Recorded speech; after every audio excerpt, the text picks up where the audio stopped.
საკმაოდ მოულოდნელად ბევრისთვის ირანმა აირჩია ტაქტიკა, დარტყმები მიეყენებინა არა კონკრეტულად ამერიკის სამხედრო ობიექტებზე, სამხედრო დანაყოფებზე და ისრაელზე, რისთვისაც ამერიკა მომზადებული იყო და რასაც ესმოდა ისრაელს, რომ თლად ეს ტაქტიკა ირანს ესმოდა, რომ პირდაპირ სამხედრო დაპირისპირებაში კონკრეტული სამიზნეების მიმართულებით, პირდაპირ მოწინააღმდეგეების მიმართულებით ის ვერ გაიმარჯვებდა. ირანმა დარტყმები მიმართა არაბულ ქვეყნებზე, აგერ ხედავთ, ეს არის ქუვეითი, ბაჰრეინი, ყატარი, არაბთა გაერთიანებული საამიროები, საუდის არაბეთი, ომანსაც კი დაარტყა, რომელიც რაღაცა უფრო ნეიტრალური პოზიციის იყო ყოველთვის ამ თემაში და მედიატორის როლს ასრულებდა. ანუ ყველას ერაყის ტერიტორიასაც ურტყავს, იქ ბაზებს ამერიკულ ბაზებს ურტყავს და გადაკეტა ჰორმუზის სრუტე. ჰორმუზის სრუტეზე გაედინება მსოფლიო ნავთობმოხმარების 20%-ზე მეტი. ანუ ეს არის აუცილებელი ტერიტორია. ამ ტერიტორიის გახსნის გარეშე ნავთობდეფიციტი მსოფლიოში არის უბრალოდ გარდაუვალი, რაც შექმნის სერიოზულ კრიზისს, ნავთობის ფასების და არ არის უბრალოდ ფასების ზრდა ბენზინზე, ეს არის ყველაფერზე ფასების ზრდა, წარმოების საშუალებების გაძვირება იწვევს ყველაფერზე ფასების დას. ჰორმუზის სრუტის გადაკეტვა ამ ქვეყნების ნავთობ ინფრასტრუქტურაზე დარტყმები ფაქტიურად ძალიან რთულ მდგომარეობაში აგდებს მოწინააღმდეგე მხარეს და ძალიან ზრდის წნეხს იმ მიმართულებით, რომ რამენაირად ეს ომი მალე დასრულდეს, იმიტომ რომ ჰორმუზის სრუტე, რომლის ყველაზე ვიწრო წერტილში სიგანე არის 39 კილომეტრი, ანუ ძალიან ვიწრო სრუტეა, რომელიც აი ეს ნახევარ კალად, რომელსაც ერტყმის ირანის ტერიტორია, შესაბამისად მოწყვლადია ყველა მხრიდან და ტანკერი, მძიმე უზარმაზარი გემების ტიპი, რომელიც ძალიან ნელა და მოუქნელად გადაადგილდება, მოწყვლადია ირანის ამ მთიანი რელიეფიდან რაღაცა წერტილიდან გაშვებული დრონის მიმართ დაუცველია, შესაბამისად ძალიან რთულია მათ შორის მიუხედავად იმისა, რომ ტრამპი ამბობდა, რომ ჩვენ აქ შევიყვანთ ჩვენ სამხედრო გემებს და ისინი დაგვეხმარებიან ამ ტერიტორიის გაკონტროლებაში, ჯერჯერობით ამას ვერ ვხედავთ, არათუ აქ სამხედრო გემები არ შეიყვანეს, არამედ პირიქით ინფორმაციაც ვრცელდება, ამერიკის ავიამზიდები შედარებით მოშორებით გადაადგილდნენ ირანის სანაპიროებიდან, იმიტომ რომ ძალიან რთულია ასეთ პირობებში, როცა არ იცი დრონს საიდან გამოუშვებენ, უზარმაზარი სივრცე აქვს ირანს, უზარმაზარი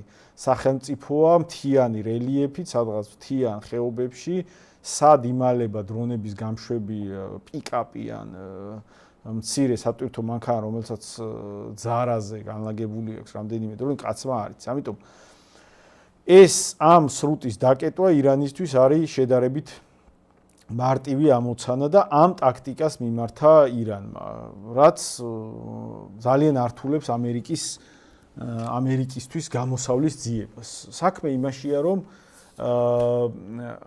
როცა ამერიკა შედიოდა ამ ომში, ანალიტიკოსები ასე აფასებენ, რომ და ანალიტიკოსები განცხადებები კეთდებოდა ამ ტიპის, ანალიტიკოსების აზრითაც ეს განცხადებები არ არის პირდაპირ შინაარს მოკლებული, ამერიკა და ისრაელს წარმოედგინათ, რომ ის ირანის უმაღლესი პოლიტიკური ფიგურების განადგურებით ეს ომი მივიდოდა ირანის რეჟიმი შეირყეოდა, იქ 2 თვის წინ არსებული სერიოზული პროტესტი კიდევ ახალი ტალღით გაღვივდებოდა და ირანის ხელისუფლების კოლაფსი მოხდებოდა.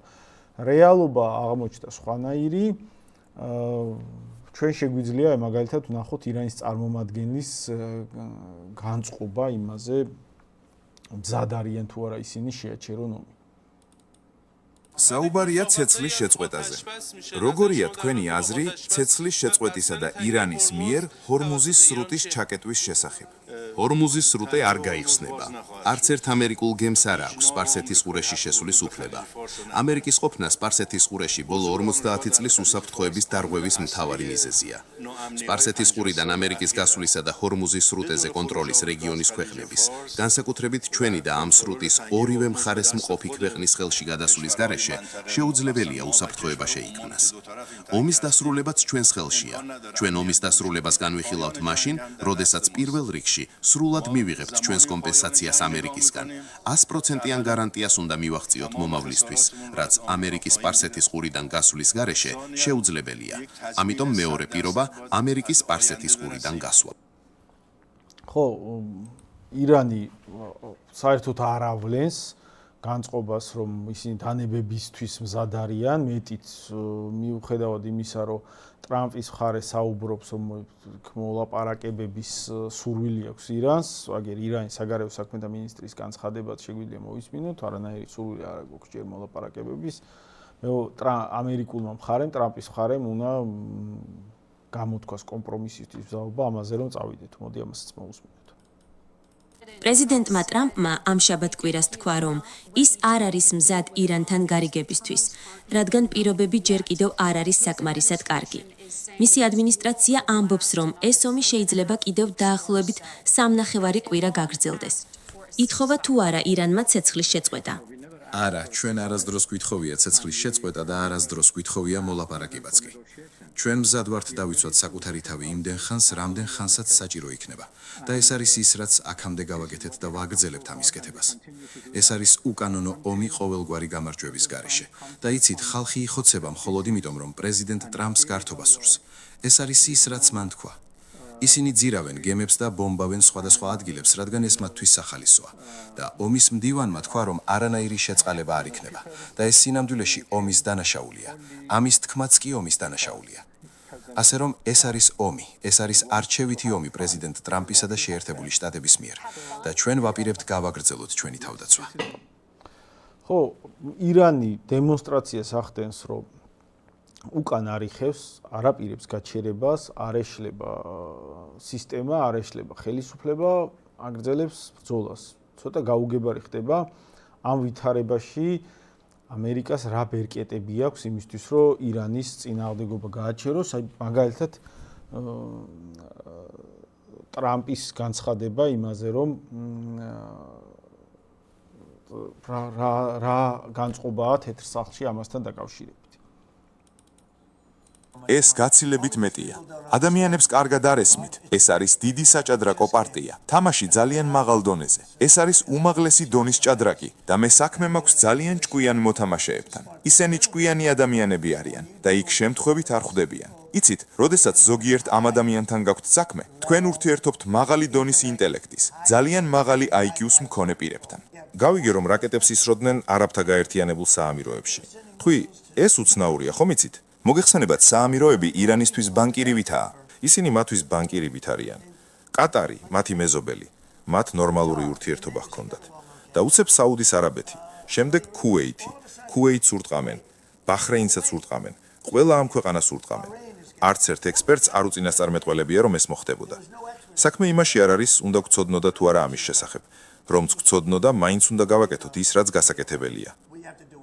ხო, ანუ ტრამპი იძახის, რომ საერთოდ მოულოდნელი იყო ის ტაქტიკა, რომელსაც ირანმა მიმართა, ანუ აღიარებს, რომ მეორე მხარე საკმაოდ გონიერი ხალხია, ისინი ჭადრაკის დაფასავით უდგებიან ამ პროცესს, გათვალეს ბევრი რამე, მათ აქვთ მაღალი ინტელექტი და ტაქტიკა, რომ ირანი საკუთარ დარტყმებს მიმართავდა არაბული ქვეყნების სანავთობო ინფრასტრუქტურის და ჰორმუზის მიმართულებით, ეს ტაქტიკა იყო მოულოდნელი. ასევე, აი რა იყო მოულოდნელი, კიდე ერთ ვიდეოს გაჩვენებთ ტრამპის განცხადების, ამ ვიდეოს თარგმნა ვერ მოვასწარით, ამიტომ მე ვთარგმნი ეს ვიდეო ინგლისურად არის და მე ვთარგმნი რას ამბობს ამ ვიდეოში ტრამპი.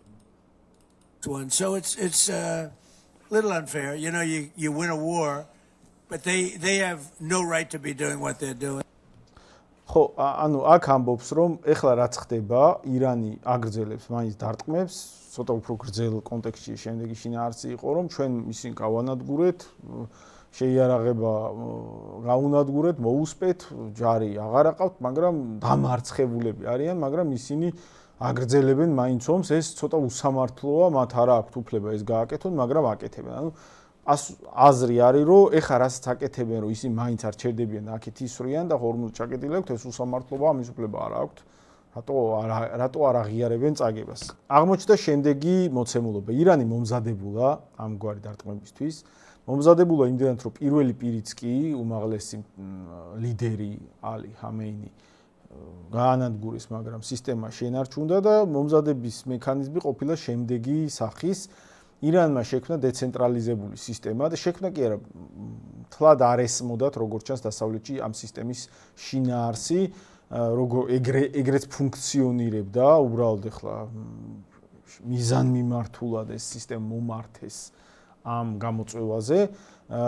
რეალური ძალაუფლება გადანაწილებული იყო არა კონკრეტულ ინდივიდებზე, არამედ მთლიანად ისლამური რევოლუციის გუშაქთა კორპუსი, ესეთი ძალაა, სამხედრო სტრუქტურაა, რომელიც სინამდვილეში ერთგვარ მეორე ჯარს წარმოადგენს ირანის სახელმწიფოში, ეს არ არის უბრალოდ ჯარი, ეს არის იდეოლოგიზირებული რელიგიური შემადგენლობით დაკომპლექტებული სპეცსამსახურის და ჯარის ერთობა, რომელიც მხოლოდ სამხედრო ფუნქციას კი არ ითავსებს უშიშროების ფუნქციას, ითავსებს მათ შორის შიდა პოლიციურ ზომებსაც კრიზისულ ვითარებაში და მართლობით რგოლსაც ის ითავსებს და ასევე ეკონომიკურ უზარმაზარ წილს ირანის შიდა ეკონომიკაში პირდაპირ ფლობს ეს სტრუქტურა ყოველდღიურობაში ეკონომიკური ფინანსური სტრუქტურების პირდაპირ მნიშვნელოვანი ნაწილი პირდაპირ ამ სტრუქტურას ეკუთვნის. ამიტომ ფაქტიურად ეს სტრუქტურა არის მესაკუთრე ირანის სახელმწიფო სიმდიდრეების და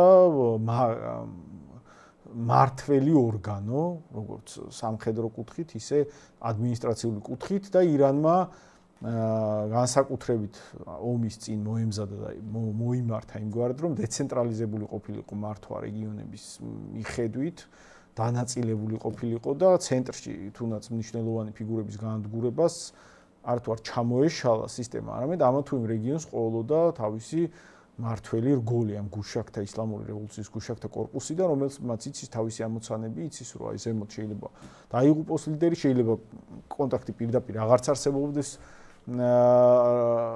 ზემდგომ რგოლთან რაღაცა პერიოდი, ოღონდ აი მაგალითად აი ამ რაიონის ხელმძღვანელობამ ჯგუფმა, რომელსაც ეს რაიონი აბარია, ამ რაიონის სამხედრო სტრუქტურები აბარია, სამიზნეები იცის რომ ტაქტიკა აქვს გაწერილი, აი ამ მიმართულებით უნდა გაუშვას სამიზნეები, დრონები, რაკეტები, მათ შორის ეცადოს ჰორმუზის ჩაკეტვას და ესე გადანაწილებული დეცენტრალიზებული ფორმით და ომი რო დაიწყო ამ დეცენტრალიზებული სისტემის მართველი ფიგურები ცდილობენ დამალვას, შეიძლება ნაწილი ნადგურდება, მაგრამ მათ შორის ის გაწერილია, რომ განადგურების შემთხვევაში ვინ ჩაანაცვლებს მათ ადგილს და ფაქტიურად ეს არის მრავალათასიანი იდეოლოგიზირებული სახელმწიფო და სამხედრო აპარატი, რომელმაც დეცენტრალიზებულად გადაიბარა ირანის მართვა და წამყვანი ფიგურების განადგურებით ძალიან რთულია ამ სისტემის მოშლა. დიდხანს ომის გაწელვა ამერიკისთვის არის სერიოზული გამოწვევა, შეყვანა ჯარების არის ფაქტიურად იმდენ დიდი